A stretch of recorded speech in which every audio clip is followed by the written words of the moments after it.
Global Watch Development or Domination unraveling China's hybrid infrastructure ambitions. As China increasingly swells up with ambition to become the regional and global hegemon, its Trojan horse tactics of acquiring geopolitical leverage are correspondingly turning more evident and insidious.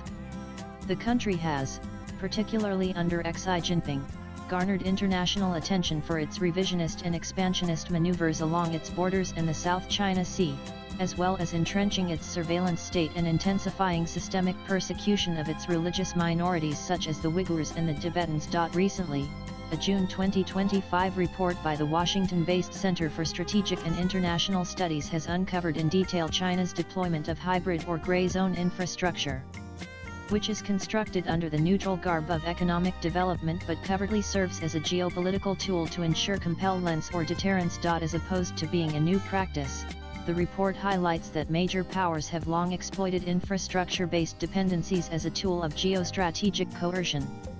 However, the scale of China's activities and its impact on the affected countries makes it a unique case and one that must be monitored and checked.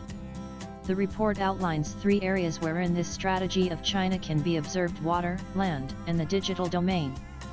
For the first 2, China has relied on its coercive control of Tibet to exploit its resource-abundant qualities and strategic location. Home to the Great Himalayas, the Tibetan Plateau houses massive glaciers that melt and provide water to the rivers that flow downstream into India, Nepal, Bhutan, and Myanmar. Since China annexed Tibet in the 1950s and early 60s, it has embarked on a project of relentless dam construction and diversion of water to the arid lands in the north.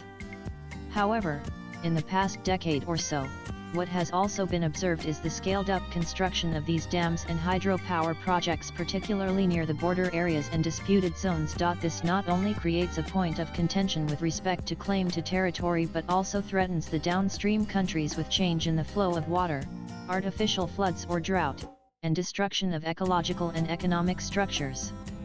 This is the reason why China's hydraulic activities on the Brahmaputra River frequently become an issue for India and Bangladesh, wherein lives and livelihoods are dependent on the flow of the river, which increasingly rests in Beijing's hand. Similarly, China's construction of dams on the Mekong River since the 1980s has severely impacted water levels, flow, and sediment collection, causing huge damages to downstream Myanmar, Laos, Cambodia, Vietnam, and Thailand. The next domain that the report highlights is China's use of land settlement and connectivity projects in the name of development to incrementally seize disputed or neighboring territory. This has been seen in the case of the nearly 1,000 Xiaokong or well-off villages along the Lak, most recently added in Arunachal Pradesh, India.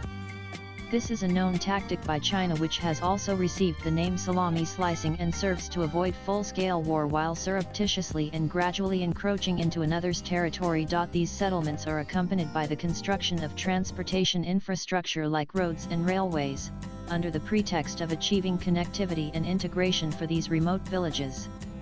However, this infrastructure serves a dual purpose of quick military mobilization in case a conflict breaks out, thereby positioning China with a great advantage as it pursues activities that are sure to cause conflicts sooner or later.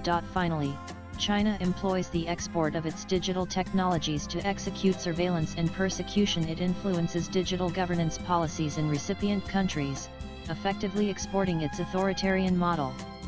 An example of this is Nepal, which, having awarded the Chinese telecom giant Huawei the contract to upgrade the country's telecom sector in 2010, found the company deeply entrenched in its Ministry of Communication and Information Technology (MOSIT) over the years. The report highlights cases wherein China digitally monitored and then targeted Tibetan refugees and dissidents in Nepal, while also influencing Nepalese officials regarding the country's policies on media, censorship, digital surveillance, and freedom.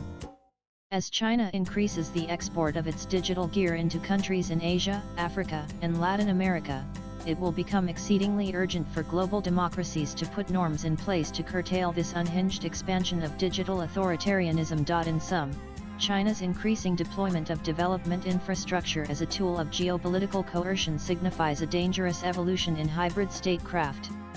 By weaponizing water resources, strategically expanding land settlement and connectivity infrastructure, and exporting digital surveillance technologies, China is subtly projecting itself as the regional hegemon.